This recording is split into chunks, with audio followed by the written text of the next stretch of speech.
আজকে যে মন্তব্যগুলো নিয়েছি সেই মন্তব্যটা গত রাতে যে কন্টেন্টটা আমি করেছিলাম, সর্বশেষ যে কন্টেন্টটা, যে ঈদে নতুন টাকা আসছে না এবং এ না আসার কারণ হলো নতুন টাকা ছাপতে গেলে আগে ডিজাইন করা যে টাকার নোটের মধ্যে বঙ্গবন্ধুর ছবি, সেই ছবি সহ ওই নোটগুলো ছাপতে হয়।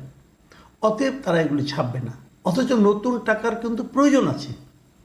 নতুন টাকা যারা বাজারে জানেন 10 টাকার নোট, 20 টাকার নোটের কী দুরবস্থা, কিন্তু অতটুকু সংকীর্ণতার কারণে বঙ্গবন্ধুর ছবি সহ টাকা তারা ছাপবেন না। এই সরকার সেই কাজটাই করছে। এখন এটা নিয়ে যে কমেন্টগুলো পড়েছি সেই কমেন্টগুলো আপনাদের আমি একটু পড়ে শোনাচ্ছি। মোহাম্মদ ফিরোজ আহমেদ লিখেছেন, নিরপেক্ষ সরকার কি এ ধরনের সিদ্ধান্ত নিতে পারে? সেটা কি তাদের কাজ?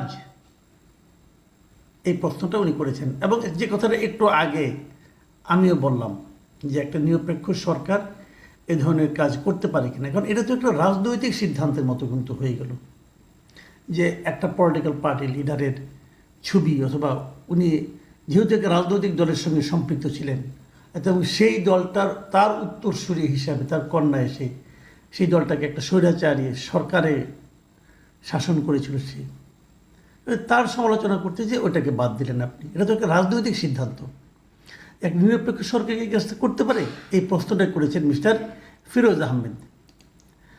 এরপরে যে মন্তব্যটা জাকির হোসেন লিখেছেন, তাহলে জিয়াউর রহমানের ছবি বা ভাসানীর ছবি কোথায় কামাল সাহেব? মানে উনি বলতে চাচ্ছেন যদি বঙ্গবন্ধুর ছবি থাকে টাকার নোটের মধ্যে, তো জিয়াউর রহমান কিংবা ভাসানীর ছবিও থাকা উচিত। সেটা নিয়ে কেন ওটা নাই কেন? আমি ওনার সঙ্গে একমত যে কেবল বঙ্গবন্ধুর ছবি কেন, আমাদের যত জাতীয় নেতা আছে সবার ছবি কিন্তু নোটে থাকতে পারে, ব্যাংক নোটে থাকতে পারে, যেটা নাকি আমেরিকায় যে সিস্টেমটা আছে। অনেক দেশে একজনেরই ছবি থাকে সবগুলোতে, যেমন ব্রিটেনে অথবা আপনার সিঙ্গাপুরে অথবা ইন্ডিয়ায় অথবা পাকিস্তানে, এগুলো একজনেরই ছবি থাকে। তো কিন্তু যুক্তরাষ্ট্রে বিভিন্ন প্রেসিডেন্টের ছবি আছে। এখানেও তাহলে যদি বিভিন্ন জাতীয় নেতাদের ছবি থাকে, আমি এটাকে কোনো অপরাধ দেখি না, মন্দও দেখি না, থাকতে পারে। সেটা কেন নেই সেটা আমি বলতে পারবো না। আমিও দাবি জানাচ্ছি বিভিন্ন জাতীয় নেতাদের ছবি নোটে থাকতে পারে, সমস্যাটা কি? তারপরে মানহাতাজ লিখেছেন, আপনি তো একবারও বললেন না জিয়াউর রহমানের ছবি দিয়ে নতুন টাকা প্রিন্ট করা হোক। বঙ্গবন্ধু বঙ্গবন্ধু বলে মুখে ফেনা তুলে ফেলেছেন। দেখেন এই যে মন্তব্যটা করেছেন, এর মধ্যে একটা পার্টিজান ভাব আছে। জিয়াউর রহমান এবং বঙ্গবন্ধুকে তো আমি প্যারালাল করছি, তাদের সঙ্গে তুলনা করছি না তো। যে কারো ছবি আসতে পারে, যে কোনো জাতীয় নেতার ছবি আসতে পারে, আমার কোনো সমস্যা নাই। বাট আমার কথাটা হলো অমুক নেতার ছবি আসবে তাই আমি নতুন নোট ছাপবো না, এই বিষয়টা আমার কাছে খারাপ লেগেছে, আমি তাই বলেছি। এরপরে মন্তব্যটা শাহ এমডি তারেক, তিনি লিখেছেন, বিশ্বের কোন দেশের টাকায় কোন স্বৈরাচারী প্রধানমন্ত্রী বা প্রেসিডেন্টের ছবি আছে? মাসুদ কামালের মতো প্রথম শ্রেণীর পণ্ডিতের কাছে জানতে চাই। হ্যাঁ ভাই, আমি প্রথম শ্রেণীর পণ্ডিত নই। এখন কে স্বৈরাচারী প্রধানমন্ত্রী, কে স্বৈরাচারী প্রেসিডেন্ট, এটা বিচার করবে কে? আমি তো বলেছি যে বঙ্গবন্ধু শেখ মুজিবের শাসনকাল, উনি যখন দায়িত্ব নিয়েছেন প্রধানমন্ত্রী হিসাবে, সেই সময়ে হয়তো ওনার ব্যর্থতা আছে, সাফল্যও কিছু আছে, একদম নাই তা না, তো ব্যর্থতাও কিছু আছে। উনি একদলীয় শাসন চালু করেছিলেন, সেটাও সত্য, এবং এটা আমরা সমালোচনাও করি। পৃথিবীতে এমন একটা মানুষ দেখাতে পারবেন যার কোনো ভুল নাই? দেখাতে পারবেন? আমি আমাদের নবী হযরত মুহাম্মদ সাল্লাল্লাহু আলাইহি ওয়াসাল্লামকে বাদ রাখি। দেখান তো একটা মানুষকে যার কোনো ভুল নাই, অথবা এমন কোনো মন্দ লোক দেখাতে পারবেন যার কোনো ভালো নাই? পারবেন না তো। এটাই তো দুনিয়ার নিয়ম। কাজে সেভাবে ভালো মন্দ মিলিয়েই তো মানুষ। কাজে আপনি বলবেন যে কাউকে রাখা যাবে না, অতএব সে স্বৈরাচারী ছিল, তার ছবি রাখা যাবে না, এভাবে বলতে পারেন না। আমি এই ছবিটা রাখতে বলছি যে উনি আমাদের পার্ট অফ আওয়ার হিস্ট্রি, ওনাকে বাদ দিয়ে আমাদের ইতিহাস হবে না, সেভাবে দেখুন। আমি তো বলছি না যে অমুকে বাদ দেন তমুকে বাদ দেন, সবাইকে রাখেন না, সমস্যাটা কি?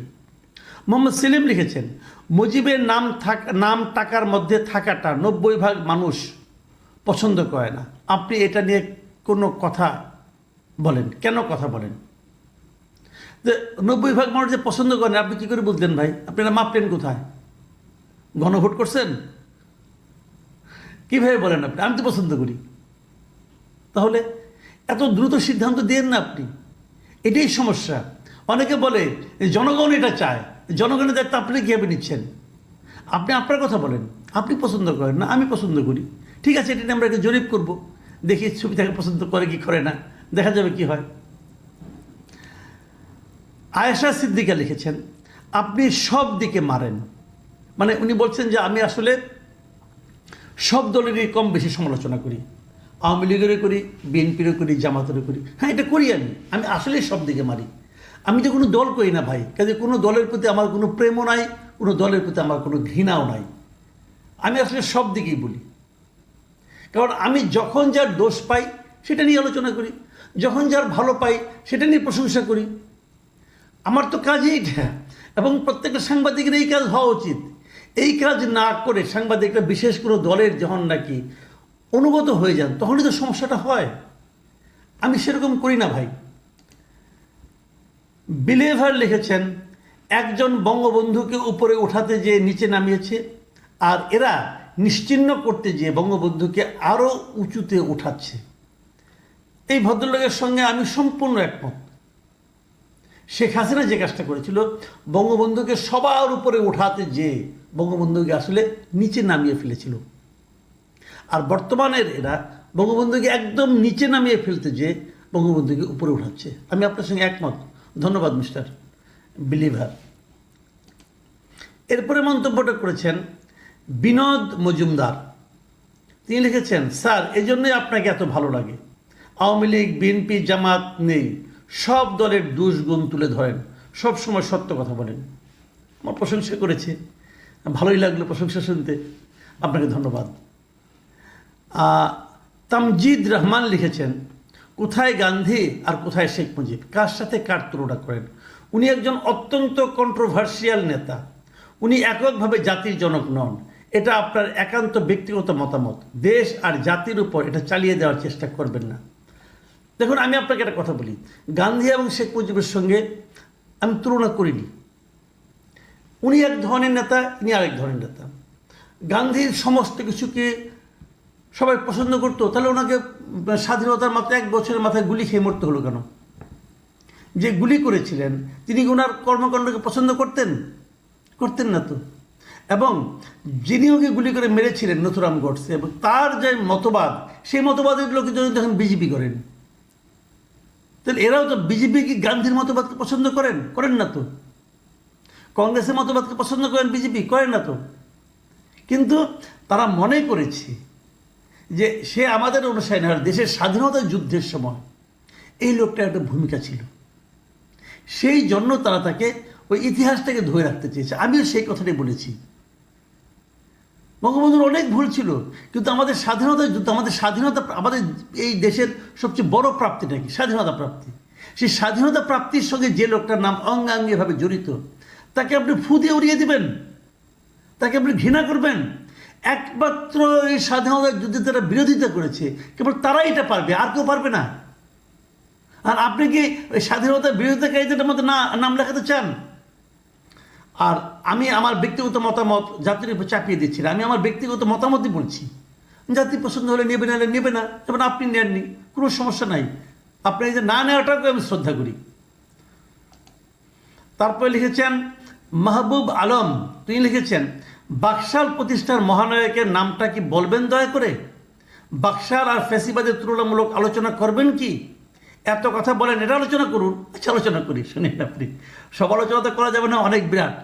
বাকশাল প্রতিষ্ঠার মহানায়ক যেটা বলেছেন আপনি, ওই নামটা হলো শেখ মুজিবুর রহমান। উনি বাকশাল প্রতিষ্ঠা করেছেন, এবং বাকশাল প্রতিষ্ঠা করে উনি আমাদের গণতান্ত্রিক প্রত্যাশাকে হত্যা করেছেন, এবং উনি একটা একনায়কতন্ত্র কায়েম করেছেন। বললাম খুশি ভাই, আপনার সঙ্গে এই সমস্ত ক্ষেত্রে আমার কোনো দ্বিধা নাই। শেখ মুজিবুর রহমান বাকশাল কায়েম করেছেন, খুব খারাপ কাজ করেছেন, আমি এটা বলি। তার মানে এই না যে স্বাধীনতা যুদ্ধে তার অবদান অর্থহীন হয়ে যাবে। বঙ্গবন্ধু, ওনার নাম, ওনার ছবি টাকার উপরে আছে, এটা বাকশালের কায়েমকারী হিসাবে নয়। আমাদের স্বাধীনতা যুদ্ধের মহানায়ক হিসাবে, ওটা ভাবুন। এরপরে মন্তব্যটা করেছেন মোহাম্মদ মাসুদুল আলম। তিনি লিখেছেন, আওয়ামী লীগের অবস্থা ভালো হচ্ছে, যে কোনো সময় শেখ হাসিনা আসতে পারে, এটা মাসুদ কামাল বুঝতে পারে পাল্টি মারছে। ভাই, পাল্টি মারার কিছু নাই। শেখ হাসিনা আসতে পারে যে কোনো সময়, এটা আপনি মনে করতে পারেন, আমি মনে করি না। আমি মনে করি না শেখ হাসিনা যে সে খুব শীঘ্রই আসতে পারবেন। আর আসলেও কি না আসলেও কি, এতে কিছু আমার যায় আসে না। আমার পাল্টি মারার কোনো কারণ নেই। আমি আওয়ামী লীগ করি না ভাই, কখনো করি নাই, এখনো করি না, আগামীতেও করবো না। কাজে এটা নিয়ে টেনশন করিয়েন না।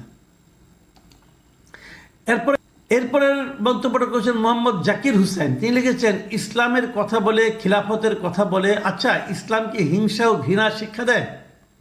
আওয়ামী লীগ বাড়াবাড়ি করেছিল, অস্বীকার করার কোনো উপায় নেই, কিন্তু এরা যা করছে তার জঘন্যতম সব উদাহরণ সৃষ্টি করতেছে। এই যে কথাটা বলেছেন উনি, আপনি এই কথাটাকে অস্বীকার করবেন কিভাবে? এরা তো ইসলামের কথা বলছে অনেকেই, কিন্তু হিংসা ছড়িয়ে দিচ্ছে নাকি? আমি শেষ মন্তব্যটা পড়ছি। লিখেছেন গোলাম মহিউদ্দিন। তিনি লিখেছেন, মাসুদ কামাল ভাই, বঙ্গবন্ধুর আজকের এই অসম্মানের জন্য হাসিনাকে কাঠগড়ায় দাঁড় করান। আমাদেরকে বঙ্গবন্ধুর টি শার্ট পরিয়ে রাস্তায় দাঁড়াতে বাধ্য করা হয়েছিল। বঙ্গবন্ধু নামক বড়ি সবাইকে জোর করে খাওয়ানো হয়েছে এবং তা সবার বদহজম হয়েছে। এটাই বাস্তবতা। ওনার এই বক্তব্যের সঙ্গে আমি একমত। আসলেই তাই করানো হয়েছিল। শেখ হাসিনা তার পিতাকে পুরো জাতির কাছে জোর করে প্রতিষ্ঠিত করতে যেয়ে উনি ওনার পিতাকে আসলে অপমান করেছেন এবং তার ফল ভোগ এখন করছেন। সেই পর্যন্ত আমি মানি। কিন্তু আমার কথা হলো যে আপনি তো বুঝি যে হাসিনা অন্যায় করেছে, তো অন্যায়ের শাস্তি আমরা হাসিনাকেই দেই। হাসিনার অপরাধের শাস্তি আমি, তার পিতা যিনি নাকি ৭৫ সালে মারা গিয়েছেন, ওনাকে হত্যা করা হয়েছে যাকে, তো তার উপর আমি কেন দেব? সেটা তো প্রত্যেকটা কাজের কর্মফল তাকে পেতে হবে। হাসিনার কর্মফল তিনি পাবেন, শেখ মুজিব যদি কোনো অন্যায় করে থাকেন তার কর্মফল উনি পাবেন। কিন্তু আমি মনে করি ওনার টাকার উপর ওনার ছবি থাকা উচিত এই কারণে যে উনি বাংলাদেশের স্বাধীনতার স্থপতি একজন, এবং বাংলাদেশের স্বাধীনতার মহানায়ক উনি, মুক্তিযুদ্ধের উনি মহানায়ক। কিন্তু ওনাকে তো সেই সম্মানটা দিতে হবে ভাই। আপনি যদি আরও কাউকে সম্মান দিতে চান সেটাও দেন, আমার কোনো আপত্তি নাই, দেন। যদি মনে করেন ইউনূস সাহেবকে সম্মান দেওয়া উচিত, দেন, আমার তাও আপত্তি নাই। কিন্তু ওনাকে মুছে দিয়ে নয়, ওনাকেও রাখুন, এনাকেও রাখুন। আমি এই কথাটাই বারবার বলতে চেয়েছি, কিন্তু এরা তা করেনি। এরা নতুন টাকার প্রয়োজন আছে, কিন্তু যেহেতু নতুন টাকার ডিজাইন নতুন করে করা যায় নাই, অতএব আগের ডিজাইনের টাকা ছাপবো না, যেহেতু ওখানে বঙ্গবন্ধুর ছবি আছে। এই সংকীর্ণতা ওনারা দেখাচ্ছেন এবং আমি তার সমালোচনা করেছি। এই ধরনের কাজ আগামীতে হলে আগামীতেও করবো।